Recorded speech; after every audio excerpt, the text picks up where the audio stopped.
Surat international એરપોર્ટથી વધુ 2 flight શરૂ કરાઈ છે। સુરત એરપોર્ટ કનેક્ટિવિટીમાં વધારો કરવામાં આવ્યો છે। બેલગામથી સુરત અને સુરતથી કિશનગઢની ફ્લાઇટ શરૂ થતાં કાપડ ઉદ્યોગ સાથે સંકળાયેલા વેપારીઓને લાભ થશે। સુરત એરપોર્ટથી એક પછી એક એર કનેક્ટિવિટીમાં વધારો થઈ રહ્યો છે, ત્યારે સુરતથી વધુ 2 ફ્લાઇટ શરૂ કરવામાં આવી છે। સ્ટાર એરની ફ્લાઇટ બેલગામથી સુરત અને સુરતથી કિશનગઢથી નોનસ્ટોપ ફ્લાઇટ સેવા શરૂ કરવામાં આવી છે। ફ્લાઇટ શરૂ કરવા માટે સાંસદ અને ભારતીય જનતા પાર્ટીના પ્રદેશ પ્રમુખ CR પાટીલે ફ્લાઇટના બુકિંગને ખુલ્લું મૂક્યું હતું। બેલગામથી સુરત અને કિશનગઢની ફ્લાઇટ શરૂ થતાં કાપડ ઉદ્યોગ સાથે સંકળાયેલા વેપારીઓને ખૂબ જ લાભદાયક રહેશે। જોકે સુરત ડાયમંડ સિટી અને સિલ્ક સિટી તરીકે જાણીતું છે, ત્યારે એરપોર્ટથી કનેક્ટિવિટીમાં સતત વધારો થઈ રહ્યો છે।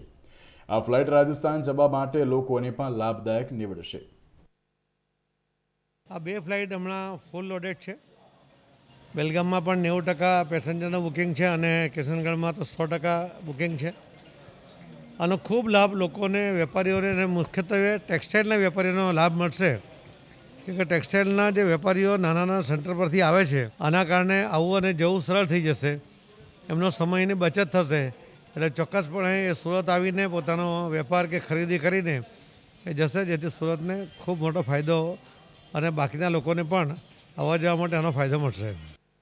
સુરત એરપોર્ટથી વધુ 2 ફ્લાઇટ શરૂ કરવામાં આવી છે, ત્યારે આવનારા દિવસોમાં હજુ પણ એર કનેક્ટિવિટી મજબૂત બને તેવા પ્રયાસો હાથ ધરાઈ રહ્યા છે। જો કે ફ્લાઇટની શરૂઆત થતાં પહેલા દિવસે મુસાફરોનો ધસારો જોવા મળ્યો હતો। કેમેરામેન અનિલ પાટીલ સાથે મયુર મિસ્ત્રી, સુરત।